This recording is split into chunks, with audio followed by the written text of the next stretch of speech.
Hello, my name is Sven Aerts. I'm from Athletes21. We work on the edge between the European policy on dual career management of top athletes and the EU policy on social economy and the financing opportunities, in our case, for our athletes. Athletes are people who need their bodies to be in an athletic shape for their job. So, of course, people from sports, but also from dance, acrobats, circus, and life rescue swimmers and so forth. I was asked to make a little video on our involvement in serious games and living labs, Foresight, and how we integrate all that in our apps with the learning management system Moodle to make MOOCs, massive online open courses, and here our Anki app with an accelerated memorization algorithm in it. So I assume that everybody knows what a living lab is.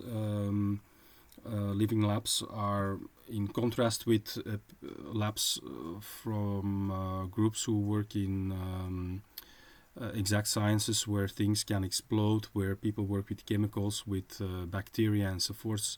They have to be separated in a safe environment. But people who are into human sciences, for example, sociologists and researchers in those fields, they want, of course, their lab environment where the public actors are with whom they collaborate. For example, a ministry that needs to provoke a change in behavior, a more sustainable behavior of citizens. But how are you going to do that?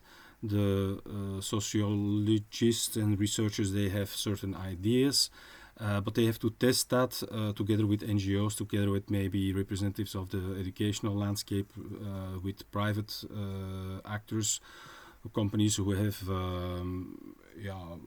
with governmental money then finally developed tools, but then they are confronted with users who are not ready to take them up. And then in such a living lab environment, can be in a club, can be in a school environment, can be where people are. They can quickly experiment, feedback, see what's working, what's not working, and get to a working model. We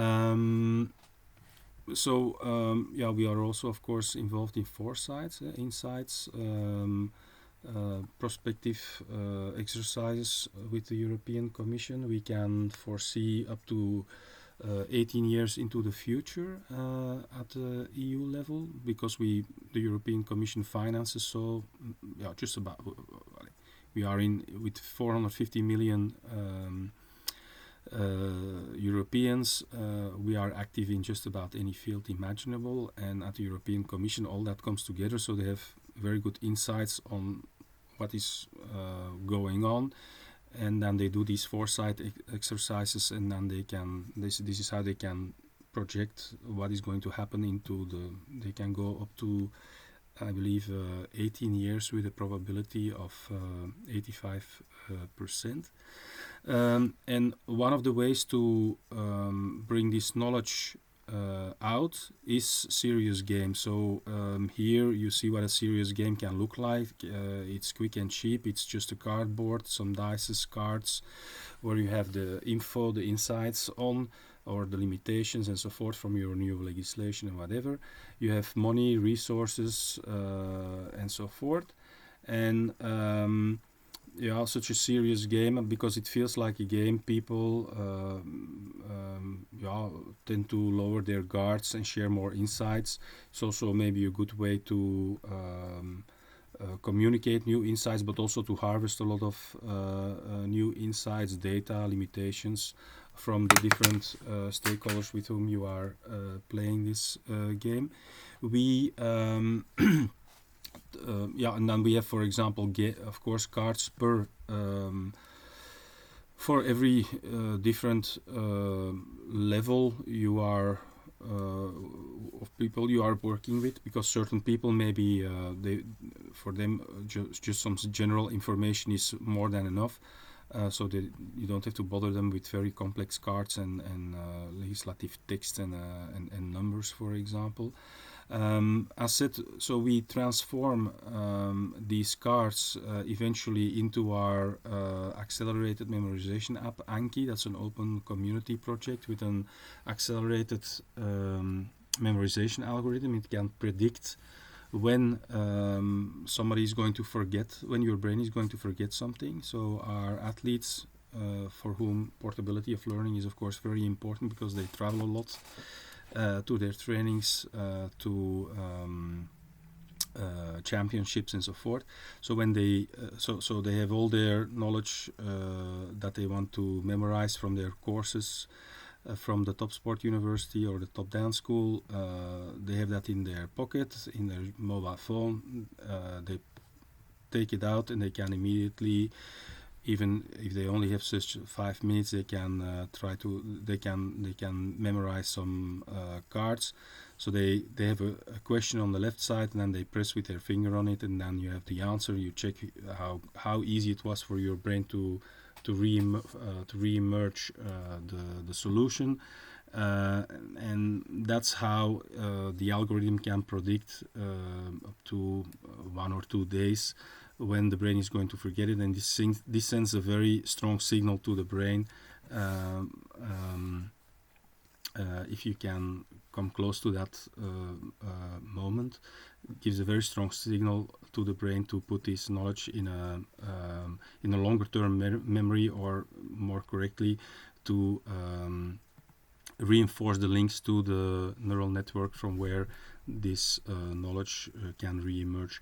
We participate also with the open badges platform that is supported by the European Commission.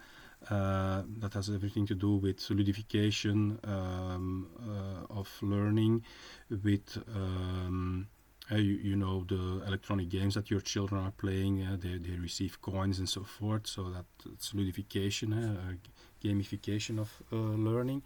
Also here with the ESCO, the European Skill Codification System, from the Director General of Human Resources, with over, I think now, 180,000 codes that specify exactly what kind of skills the person has. Because if you have all these different diplomas in Europe, it's not always clear what skills the person actually has or already acquired. And with these codes, you can exactly pinpoint that. And then we can integrate all that in Moodle. That's a learning management system to transfer knowledge. Voila, I think this way I have covered more or less everything. Yeah, so these serious games, they can eventually also be transferred into an electronic format, or more expensive versions, they have, instead of a cardboard, they also have an electronic board where people can play. Can be also a fun thing to have in a waiting room, or in a place where people meet, or you can then of course transfer it also to a website, for example, so people can play and in a playful, in a gamified way, learn about your organization or new policy, and so forth. Yeah, very often, so we make these game boxes, serious game boxes, and one of the things that we discovered, for example, is that European policy is often not known. It's of course always a challenge to have transfer of know-how in an organization.